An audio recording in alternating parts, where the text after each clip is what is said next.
Hey, how's it going? Today, I get to share with you an interview I did. I was invited onto a podcast, the Average Runner podcast, a couple of weeks ago, and I'm sharing that episode with you today. In this episode, I get to go over post-run recovery for runners with knee problems like knee arthritis and runner's knee, and how I diagnose somebody even when I'm not in person with somebody. I got to dive in with Shayla and it was a wonderful time.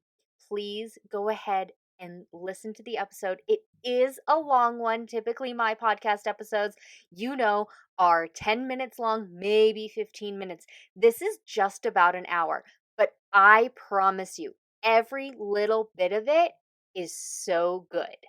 Go ahead and listen. This is Running to the Castle, a podcast for injury-prone RunDisney runners on a journey to running magical miles. Join me, Dr. Allie, as I share the secrets I've gathered as a runner, doctor of physical therapy, and coach. You'll learn the exact ways I get my clients to the castle strong without feeling broken or held together with KT tape as they cross the finish line.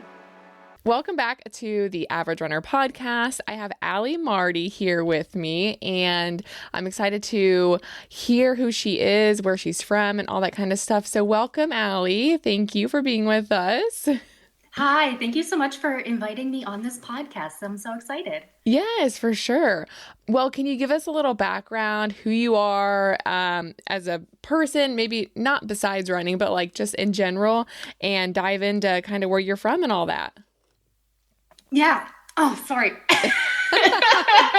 Starting off good. Starting off great. Yes, yeah. I swear I can talk. Hi, I'm Allie. I'm originally from Massachusetts. I run for fun. I started running in college just to be a runner. Yeah. I live in Las Vegas, but I'm presently in Utah. So Sorry, Shayla, I couldn't find my headphones. That's why, because we just got here. That's fun. And for work, I am a physical therapist, and I just always wanted to help people heal. I played a lot of sports. Like running was not my sport. It was always like the punishment for my sport. Right. And then as like I went through sports, I saw injuries, thought it was interesting. I don't want to say fun or cool because that's kind of weird, right? But it was always interesting. I used to be a nurse in my former life, and some of the stuff I'm like, well, that's cool. And they're like, not very cool.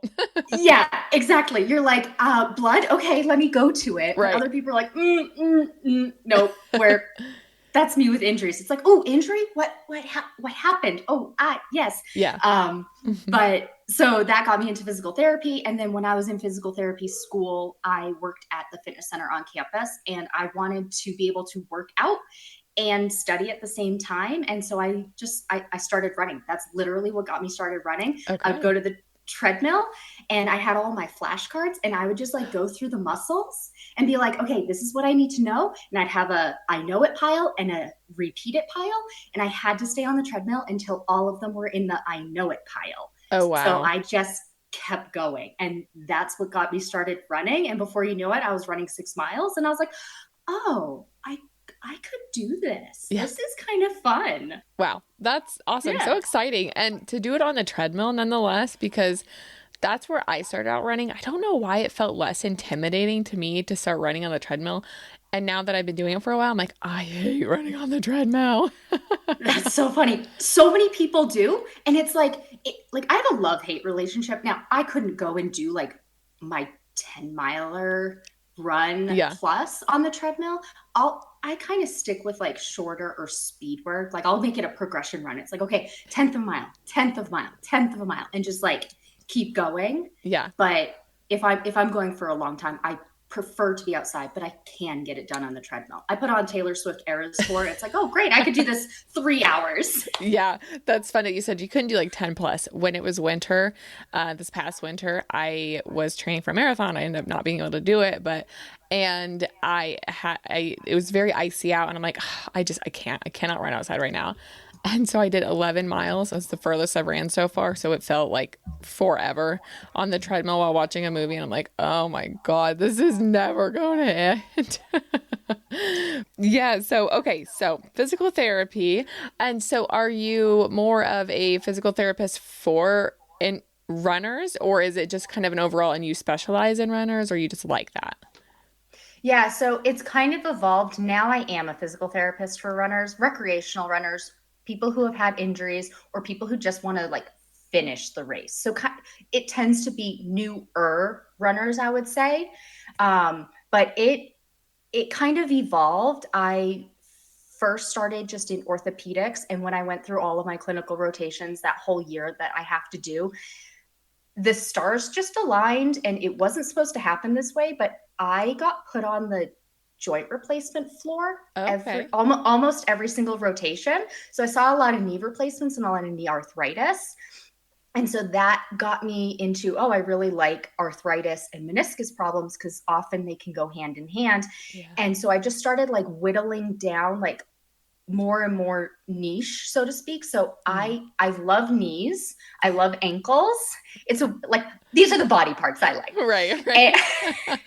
And it's kind of just evolved that way, where I saw all these things and I started noticing patterns. And then I was seeing just like here and there, I started seeing runners and I started getting really good at it. So when I was in the clinic, my coworkers who weren't like sports oriented, they just started funneling them to me. And so it was just like, Allie does knees, Allie does runners, Allie does sprained ankles. We have somebody who recreational runs. Great. Go see Allie.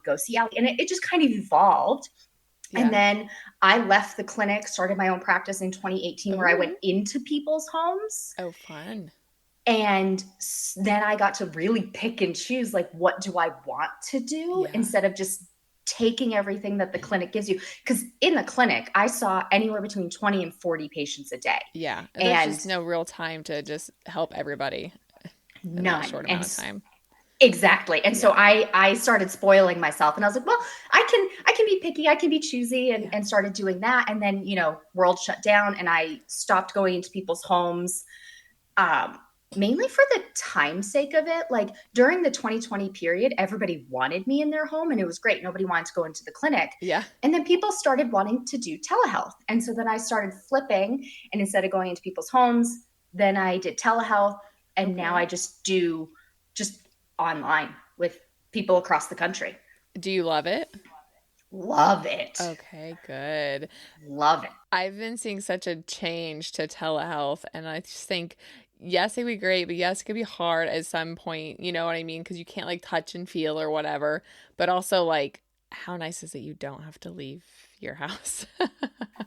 Exactly. Yeah, I love that. And yes. And it's really convenient because like with what I do, like I was seeing people and they're like, I don't know why I'm here 3 times a week. I'm like, I don't know why you're here 3 times a week either. Like, they're like, it's really hard to get.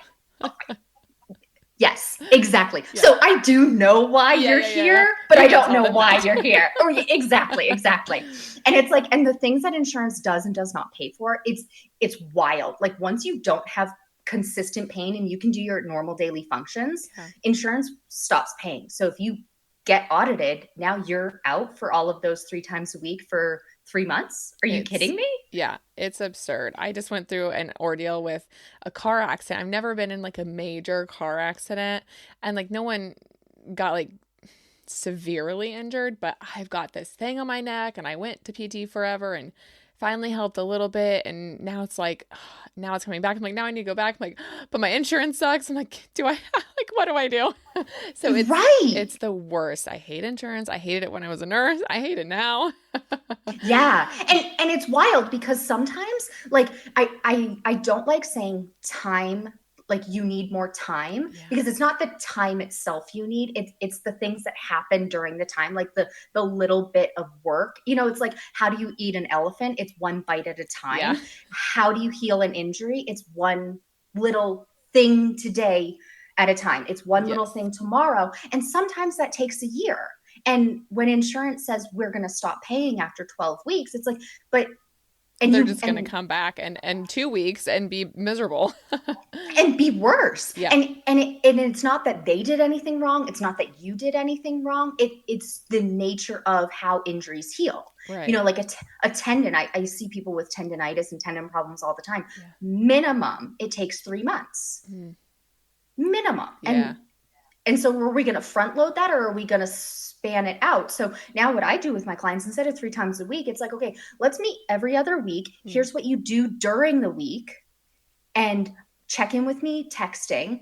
I'll adjust it as we go, but we don't need face-to-face time, because also people are really smart. You tell them what to do. They know how to do it. You show them a video of what to do. You don't need to be sitting there staring at them. I mean, I'm not counting reps. I never counted reps. Yeah. So it's like, so I'm here to be supportive, of course, but I can be supportive via text. I can be supportive via a call. Okay. I like that. I like that idea of it, where it's like, okay, like we don't have to physically or even virtually see you so often.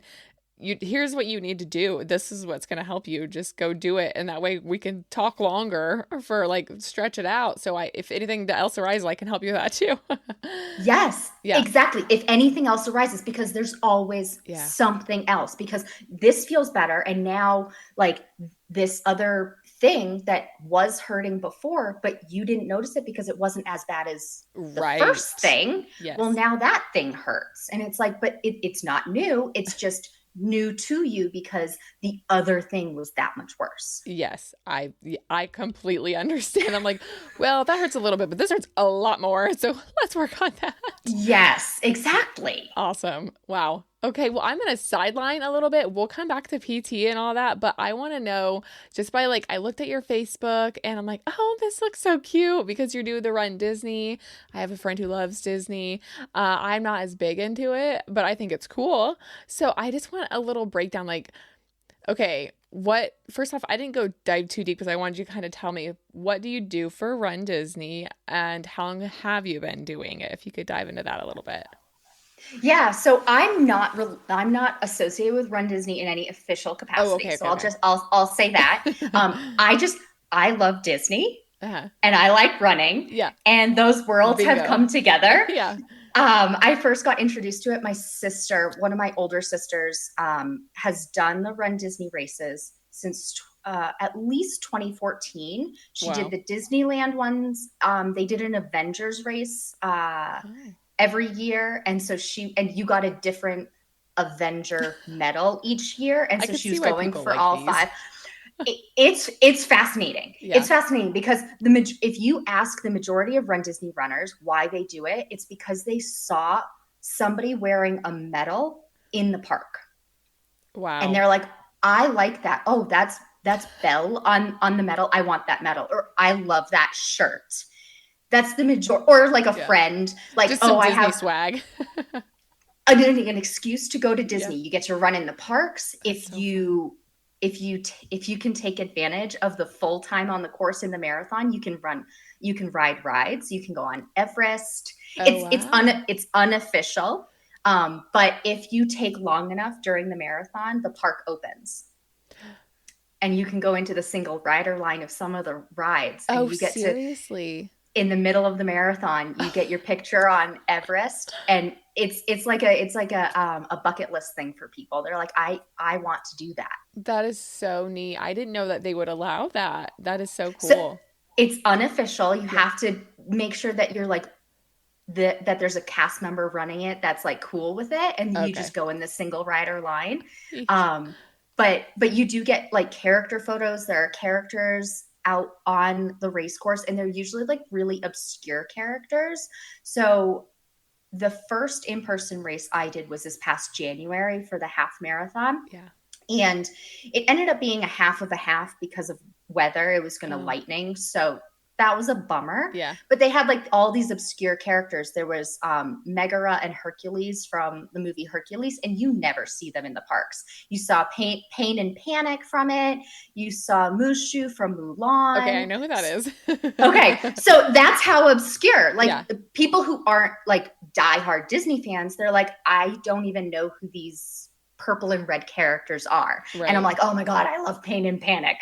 And to see them on the course, it's like you don't see them in the parks and you get to stand in line and get pictures with them. That's cute. I love that. That's so cool. So it's really fun. Yeah. So is that the first and only one you've done so far, or have you done a little more? So that's the first and only in person. Okay. I've done virtual. But so my sister started in 2014. She kept always trying to get me to do it, but I, working in the physical therapy clinic, I had like 5 PTO days. Yeah. So I was like, I can't afford to take all that time off. What if I get sick? Yeah. And go do it. So I couldn't do it until around 2020, but then of course everything shut down. Right. And Disney went all virtual for about 2 years for the races. They started coming back, I believe, in 2022.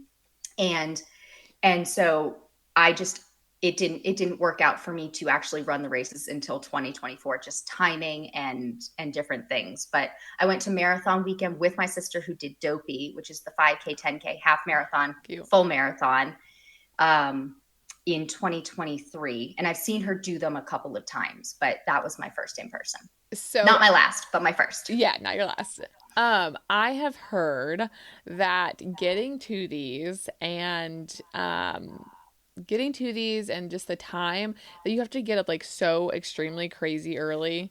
Is this true? And like it's always super packed and all that kind of stuff. 1,000% true. So the race starts at 5 a.m. Oh boy, it starts. Yes, okay. Because they want the majority of the runners off the course by the time the parks open. And some of the parks open, like if you're a resort guest, you can get into the parks. I think it's 7 a.m. It's either 7 or 7:30. And so they need everybody off of as many people as possible out of the parks. And so buses start at 2:30 in the morning. Are you kidding me? No. And yeah, so most people will get to the first bus to get to the corrals that early so they can be in the first wave of their corral so that they maximize their time, because you do get swept. They do hold a 16 minute per mile pace from the last person who crosses the start line. Okay. So if you wanted, it makes sense. Yeah, I mean, right? And that's typical at most races too. So that's not mean. No, right. and it's not crazy either, because 16 minutes per mile, that's what, like a 3:30 half marathon. Yeah. And that's from the last person that starts. And there are like A through G corrals with multiple waves in each corral. It's like 20,000 runners per weekend. How often does this happen? There are 6 weekends a year. Oh, so they do 2 at Disneyland and then 4 at Disney World. So you have Disneyland Halloween half, which will be this upcoming September, Wine and Dine at Disney World, which is actually Halloween weekend. Then there's Marathon weekend at Disney World in January, Disneyland half in Disneyland in January. There's Princess weekend at Disney World in February. That one's a lot of fun. Yeah, I'm like, oh, that sounds fun. But there's a lot of women in that one. that is a lot of women. Yeah. And then the last one is Springtime Surprise Weekend, which is like April timeframe at Disney World. And people dress up in costumes. They'll dress up as princesses, princes, the obscure characters. Oh. It's fun. Yeah, that sounds really neat. So so on your Facebook, I also saw like the running strength training workout. I don't know if it was geared toward Disney or if I just saw the Disney logo on there. Either way, it looked really cool and cute. But do you have like a strength training workout plan for runners who are getting into running or who are already runners? Sorry, I kind of veered off a little bit. No, that's okay. That's okay. And I want to address the reason you saw the Run Disney stuff is I cater towards Run Disney runners. Okay, that's what I had thought, but I was like, let me just be sure. Yeah. And so I'm not like officially associated with Run Disney, but I cater towards Run Disney runners because it's such a fun community. We all just like kind of have a similar mindset around running. Yeah. If that makes sense. And so that's why I like doing that. But yes, so I I make different programs for people. So different strength workouts. So the post that you're probably thinking of, over the summer, I started a new program where I have a whole body strength workout program for runners, mainly for somebody who has been injured in the past or is currently injured, and their doctor has said, well, you should stop running. You need to sit and rest. And 80% of running injuries don't need more rest, and more rest actually makes them worse. Right. So I'm here to give them either the strength that they need or the stretching that they need or an adjusted training plan that they need or the post-run recovery that they need, talk about different equipment that they're doing or the different fueling techniques or diet related stuff for injury healing.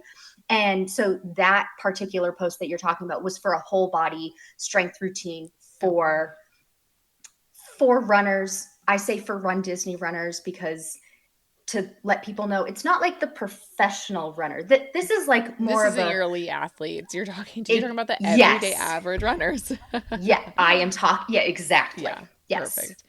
That's one of my questions. You said like, what's a good post-run recovery?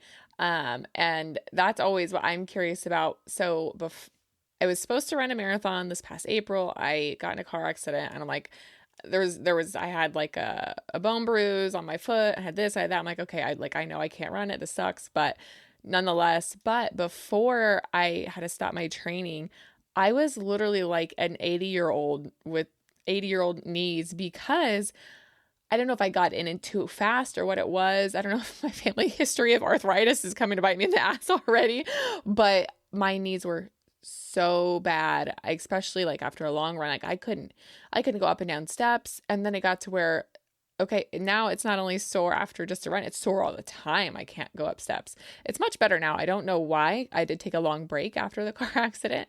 But so what would you recommend for someone, say they had really bad knees or had knee problems caused by running per se? What would be a great post-run recovery to help with that, or even just strength training? I know it's kind of two different things, but yeah, I can address both of those, and I'll use your example of arthritis because it's a really good it's a really good example because so many people have beginning stages of arthritis and don't even know it until they start having the symptoms that you just talked about. Yeah. And so the way we should think about post-run recovery is the more time you spend working out, the more time you need to spend on your post-run recovery. So it's not going to be equal in minutes every time you work out. Yeah. So if you go on a 30-minute run, your post-run recovery is not going to be the same as after a 4-hour run, right? Like the things you do might be the same, but they might not be for the same amount of time. So a couple of things that I highly recommend is runners do a cool down walk and they don't just stop dead after they run.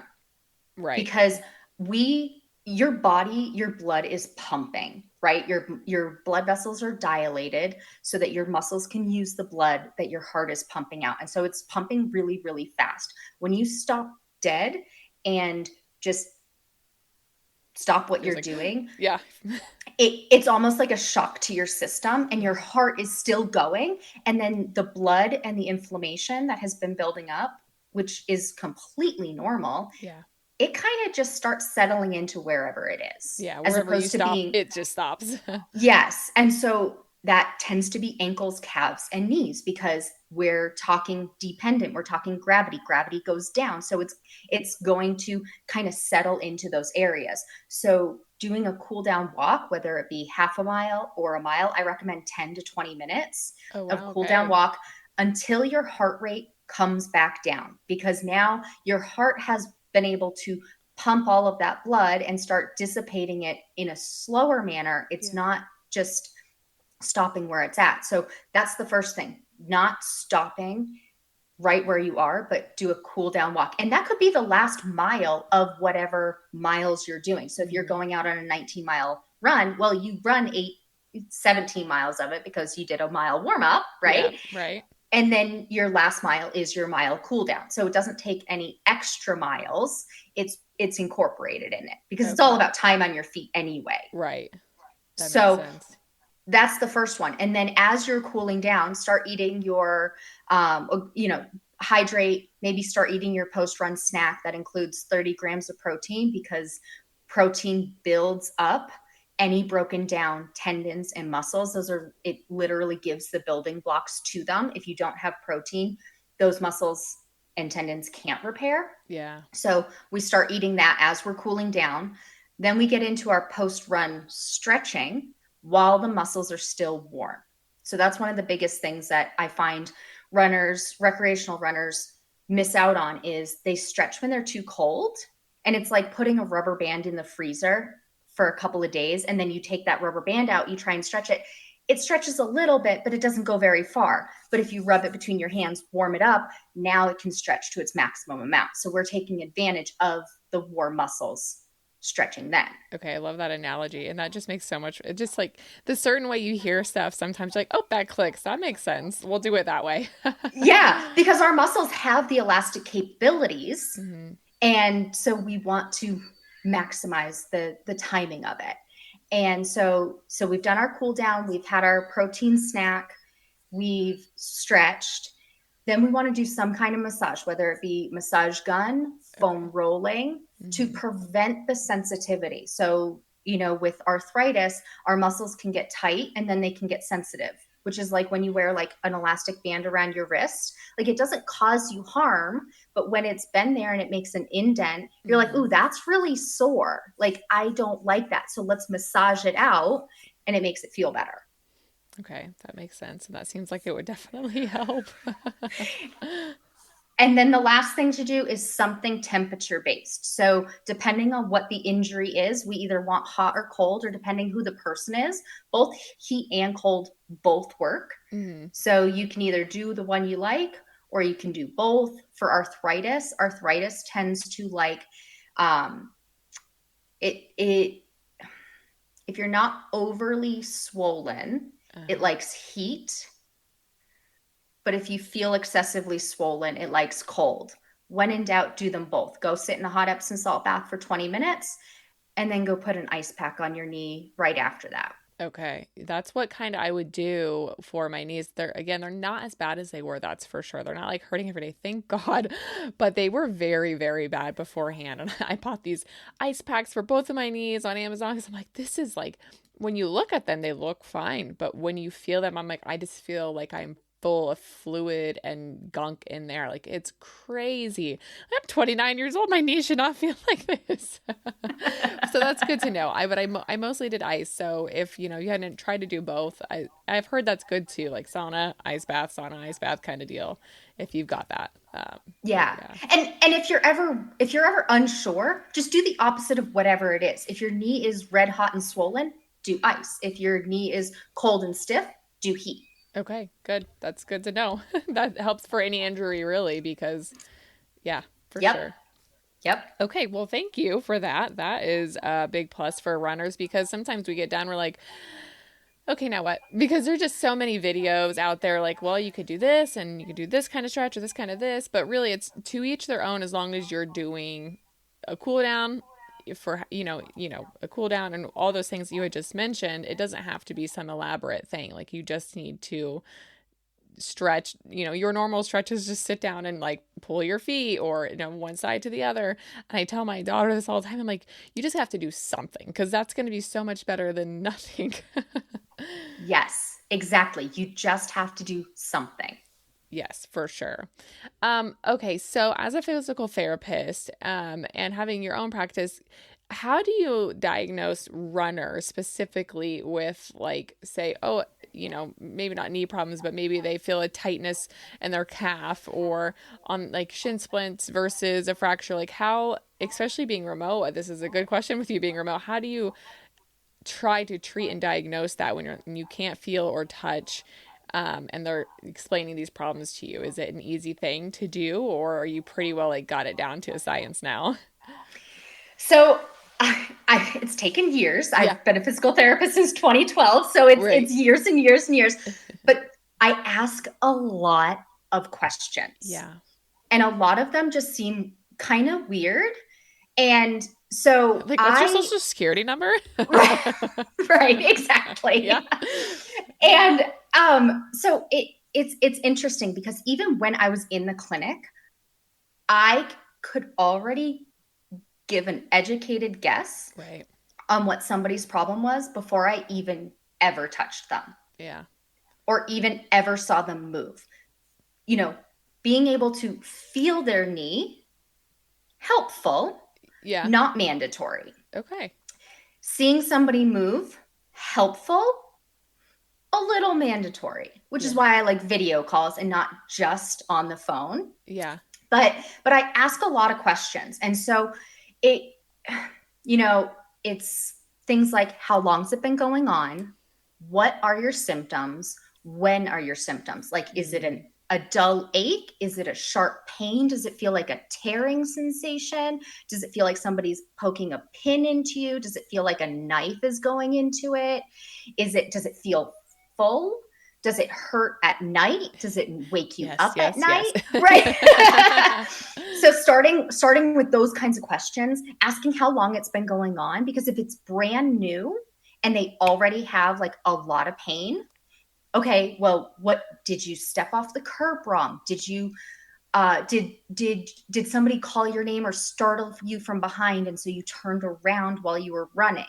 Did you have to leap out of the way of a dog? Were you running on gravel and your ankle turned a little bit? These kinds of things, as opposed to it's been like started about a month or two ago. It was just kind of on and off, and it was just kind of like, ooh, at the end of my run, it was annoying. And now it's like a sharp shooty pain when I go up and down the stairs every time. And is it like a progression, or is it like it started yesterday? Oh yes, somebody scared me from behind because they came up behind me on a bike and I had to jump out of the way. Maybe my ankle turned when I was coming off, but it's not my ankle that hurts. It's my knee that hurts. And so now we start diving into, okay, you likely did something to irritated your meniscus, not necessarily tore it, but you irritated it, because the meniscus problem is a plant and twist injury every time. Okay, interesting. Unless it's a degenerative meniscus tear, which is more technically arthritis, but they will have told me, yeah, it started 10 years ago, just kind of on and off. Yeah. But that's different than it started yesterday. Yeah. Is it more, okay, so it started yesterday. It's very painful and very, I don't know what the word I'm looking for here, but, progressing worse and worse and not necessarily easing up. Could that be more of like a fracture or stress fracture, or what kind of injuries could that be if it is more like quick and onset? Or so did I use the right word there? Yeah. So yeah. That's a good question. So stress fracture is almost never a new pain. Okay. Something has been dabbling. It might be a different pain, but something has been happening, because a stress fracture is a reaction to what somebody's been doing over the past like 1 to 6 months. Okay. And so a couple of things, like, since you brought up stress fracture to begin with, a couple of things that tell me like this is a bigger deal is constant pain, mm-hmm. or very minimal amount of time where there's no pain, and pain that keeps them up at night. Okay. Those are things that you need further medical management. Right. Not necessarily meaning it's a fracture, but the pain at night, or wakes you up at night, or keeps you up at night, is your body's way of telling you it can't handle this anymore. It can't take care of it itself. When pain becomes cyclical, where it comes and goes, it's because your body's trying to manage it itself. And it can for a temporary amount of time. And then we hit a threshold where it can't handle it anymore. And it's all the time. It's unrelenting. I can't get comfortable. I'm waking up in the middle of the night and I'm up for the day because I just can't get comfortable and I can't go back to sleep. Okay. Ugh, interesting. Good to know. I had for a while thought like, oh, I think I got a stress fracture or something. Who knows what it was? But it's so hard to tell when it's just, especially with running, because every day, especially when you're just an average person, you don't have anybody to help you. You're just doing this all by yourself. You're like, well, why does this hurt? And then you like get in a mind game with yourself. So it's good to know like the signs of what it could be, or maybe it's nothing. And maybe it's just your body getting used to running and moving the way it hasn't moved ever, kind of thing. So, yeah. And a big tell is, well, let me back up a second.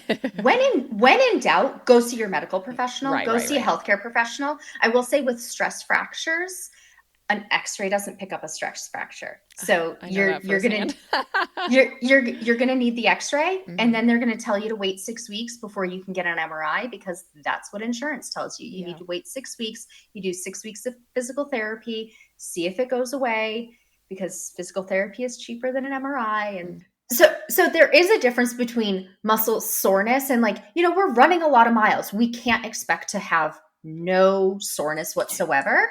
Yeah. But there's a difference between muscle soreness and I had a really good workout, and pain, right? Like soreness, this is uncomfortable. Oh, my legs don't like going up the stairs. They feel like jello. I feel the burn, versus sharp shooting pain. Mm-hmm. Like a nagging or something. Yeah. Yes. And so and there's a difference between it gets better as I keep going versus it's getting worse as I keep going. So that's also a good thing to note.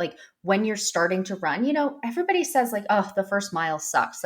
Never so go off of the first mile, right? Yeah. And you have to get into it. And so a lot of runners will say, somebody with runner's knee, they're like, I'm good for the first 2 miles, and then my knee hurts. And it's okay, well then at the 2 mile mark, what happens? Or at the 2.5 mile mark, or the 3 mile mark, what happens? Is it getting better, or is it getting worse? And so I tell people, give it 5 minutes. If it's going, give yourself 5 minutes to tell what's happening. Do something a little bit different. Maybe slow down. Did that make it feel better? Maybe move your knee around a little bit. Did that make it feel better? Because if you're on a 10+ mile run, your knee, although it's moving, it's not going through its full range of motion. So if you have something like arthritis or degenerative meniscus problems, where it's like an arthritis, your knee's not going to like that, just inherently with the nature of what happens to our knees with arthritis. The fluid that lines our joints, when you're not moving, it's not moving. So if your knee is only going through, let's say 30 degrees of motion instead of the 140 that a normal knee goes through, it's only going through 30 degrees. It hasn't sloshed all of that fluid around the knee. So it's going to feel kind of tight and stiff. Just go take a break for 20 seconds and make your knee bend through the whole motion for 20 to 30 seconds, and then get right back into it, as opposed to holding a static stretch for 10 or 20 seconds, which isn't going to do much. Arthritis is not going to like that, because you're still not moving it. You've now just put it in another static position. You explaining this, I really think I have arthritis in my knee, because when I was doing my previous marathon training, my knees would be so bad. And I don't remember what I would do to stretch them out. But I would try to stretch them out somehow, or I would just maybe stand there and just walk for a few minutes instead of stretching. Well, now this marathon training block, just a few weeks ago, when my knees would start hurting really bad, what I would do is, I think I would sit down and stretch or do this. But then one time I happened to bend down, completely bend down and bend my knees completely. And I stayed there for a minute, just kind of stretched down there. And I don't think I did it for my knees necessarily. I just did it just to do something. And I got back up and started running. And usually once I stop and start running again, that's when my knees are so bad for the first few minutes.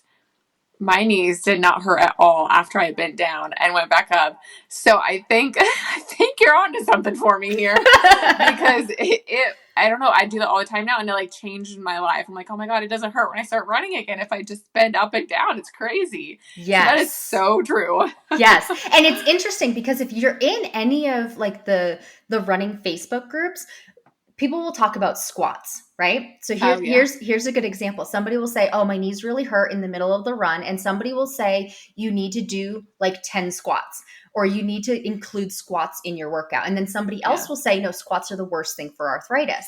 And neither is true and neither is wrong, right? Like but if, and also, right? Yeah. But what that first person who said you need to do squats noticed was they put their knee through that full range of motion for a temporary amount of time. The other person who says squats ruined my knees, well, they probably did squats cold, where arthritis doesn't like things in the beginning. Like that's why arthritis hurts mostly first thing when you first start running, when you first start get going again, when you first wake up in the morning. But because when you aren't moving, that fluid, that synovial fluid that lines your joints isn't moving either. So you need to do like 5 to 10 reps of something. And it could just be butt kicks. It could be high knees. It could be squats. Whatever works for you. Exactly. The same water that hardens the potato, hardens the egg, softens the potato. Like it's the same environment. It's just something different for each person. Yeah, absolutely. Wow. It's like all clicking together.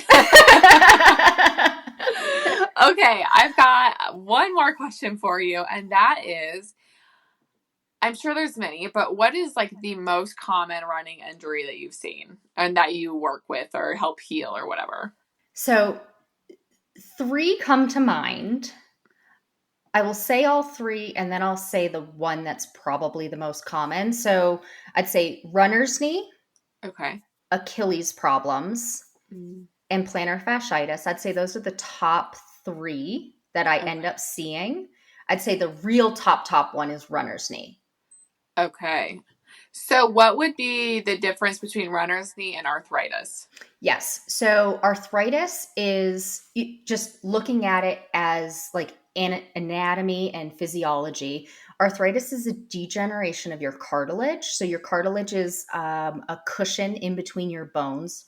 All of our synovial joints have them, and they wear down with wear and tear and actually lack of movement. So when doctors say don't run, it gives you arthritis. Well, the people who run, it's actually better for their arthritis than the people that just sit and do nothing. That's a whole other story. Yeah. We'll get into that later. Yeah.